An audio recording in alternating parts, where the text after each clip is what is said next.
What's up, welders? Paul here. Welcome to another episode of Adventures in Welding. Today we are going to be talking about WPS, or welding procedure specifications. And I have a WPS here. This one is from ASME, the American Society of Mechanical Engineers. It is a 3-page WPS, and we're going to go over it, and I'm going to show you a little bit about how to read WPSs and what the sections are and what everything means. Alright, here's our WPS that we're going to look at today. This is number 1GT01 from the ASME, the American Society of Mechanical Engineers. It is supported by these PQRs, and PQRs are the performance qualification records. These are the welds that have done and been tested to support this. The process here is GTAW, or the TIG process. It has been approved by, in this case, Joe Mama, who is the weld program owner and specialist. Now, the types of joints applicable here are groove weld, fillet weld, socket weld, and a plug weld. With or without backing, yes. That doesn't make much sense. It should say with or without, but it says yes. A backing material is metal here. We have our base materials, P number, and group. Now, our base metal thickness range for groove welds without post-weld heat treatment, a 1/16 inch to 8 inches, no impacts. See note 3. And we'll get to that when we get to the third page. Groove welds with post-weld heat treatment, 3/16 to 1.728, no impacts. Unlimited thickness for fillet welds. Our deposited weld metal thickness range is 1.5 inches without post-weld heat treatment, and 0.56 inches with post-weld heat treatment, again unlimited for fillet welds. Pipe diameter is not applicable here, and our filler metal type is ER70S2. That is an AWS specification number of 5.18 F6A1. We can use 1/16 inch to 1/8 inch bare solid wire, and on the second page we'll get a little more info about that. No consumable inserts. This can be welded in all positions, starting at the bottom and working our way up. We come over here to details. For joint and bevel details, see WMP, WTS appendix. Our preheat and interpass temperature. Our preheat is 50 degrees. We want to be at least 50 degrees Fahrenheit before we begin welding. So if it's below 0, you want to warm up the metal. Our interpass temperature, which is the maximum temperature between beads, is 500 degrees.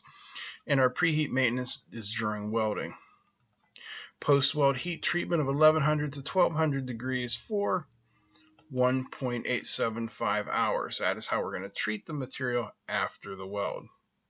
Then we have our gas shielding and purging. We're going to be using argon, 15 to 25 cubic feet per hour, 100% weld grade. If we're going to back it, it's going to be backed with argon, 5 to 45 cubic feet per hour. Trailing gas is not necessary in this case. This is page 2 of our 1GT01 WPS, and this is going to talk to us about our technique and electrical characteristics. The string or weave, we're going to be doing both. Maximum bead width, 3 times the diameter of the bare wire. So if you are welding with 1/8 inch wire, 3/8 is going to be your maximum. If you're welding with 1/16 inch wire, your bead is not going to be any more than 3/16. Multiple or single, whatever it takes to fill the joint. Multiple or single electrodes. Single.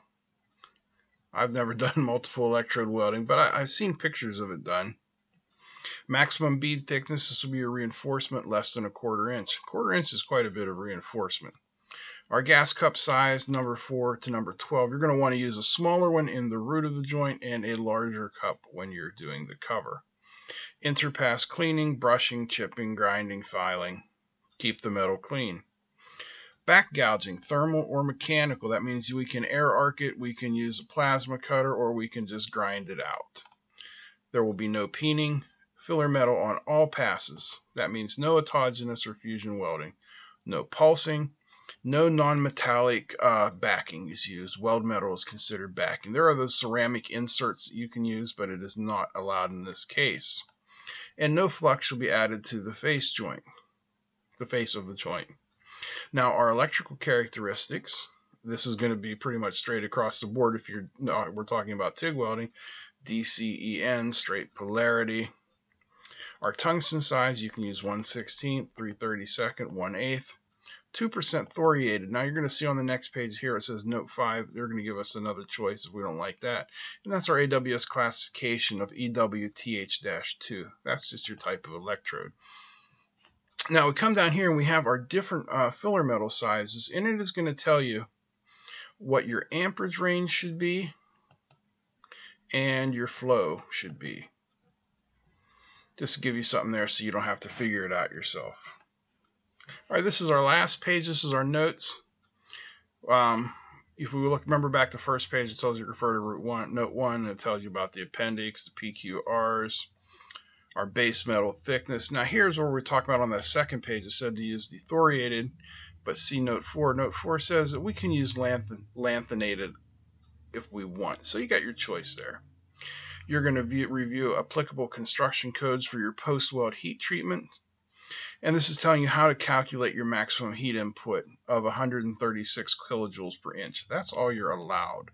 So if you come over here and you say your volts times amps times 60 divided by travel speed times 1,000, that will give you your maximum heat input in kilojoules, and you don't want that to be above 136 per inch. Telling you purge is not required, and this WPS is written to ASME section 9.